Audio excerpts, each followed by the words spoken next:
बिहार की सियासत में बड़ा भूचाल आने के संकेत मिल रहे हैं। मुख्यमंत्री नीतीश कुमार ने कुछ ऐसा कर दिया है जिससे बीजेपी की चिंता बढ़ती दिखाई दे रही है। इस बार के चुनाव में बीजेपी सबसे बड़ी पार्टी बनकर उभरी है, जिसके बाद सरकार गठन में भी नीतीश की पार्टी जेडीयू को ज्यादा महत्वपूर्ण पद नहीं मिले। ऐसे में खबर आ रही है कि अब नीतीश एक बार फिर बीजेपी को अपनी ताकत दिखाने का प्लान बना रहे हैं। तो क्या है पूरा मामला, जानने के लिए देखिए ये रिपोर्ट। बिहार में बड़ी उथल पुथल होने वाली है क्योंकि मुख्यमंत्री नीतीश कुमार बीजेपी के सामने खुद को मजबूत दिखाने की कोशिशों में जुट गए हैं। हालिया घटनाक्रम से तो कुछ ऐसे ही संकेत मिल रहे हैं। दरअसल नीतीश ने असदुद्दीन ओवैसी की पार्टी AIMIM के विधायकों से मुलाकात की है। उनकी ये मुलाकात ऐसे वक्त में हुई है जब राज्य में बीजेपी और जेडीयू के गठबंधन पर कई सवालिया निशान लगे हुए हैं। जिस तरह विधानसभा चुनाव के नतीजों में 89 सीटों के साथ बीजेपी सबसे बड़ी पार्टी बनी और 85 सीटों के साथ जेडीयू दूसरे नंबर पर आ गई।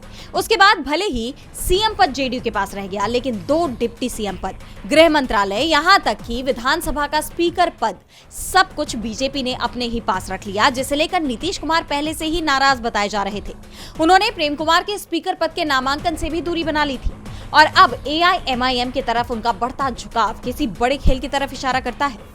बिहार विधानसभा में AIMIM के सभी 5 विधायकों ने नीतीश से मुलाकात की। हालांकि इस दौरान वो डिप्टी सीएम सम्राट चौधरी से भी मिले और इस मुलाकात को पूरी तरह औपचारिक बताया गया, लेकिन ओवैसी के विधायकों ने जिस तरह नीतीश की तारीफों के पुल बांधे, मुर्शीद आलम ने तो उन्हें अपना राजनीतिक गुरु ही बता दिया और कहा कि मुझे राजनीति में आगे बढ़ाने में सीएम की बड़ी भूमिका रही है।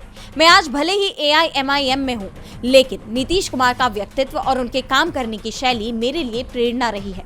मैं एहसान फरामोश नहीं हूँ, नीतीश कुमार के योगदान को हमेशा याद रखूंगा। उनके इस बयान के बाद बिहार में बड़े उलटफेर की चर्चा शुरू हो गई है।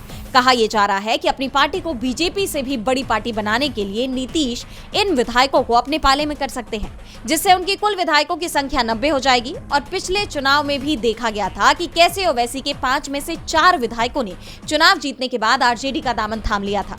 और अगर ऐसा हुआ तो राज्य की सियासत में ये बड़ा बदलाव होगा। DB लाइव की रिपोर्ट।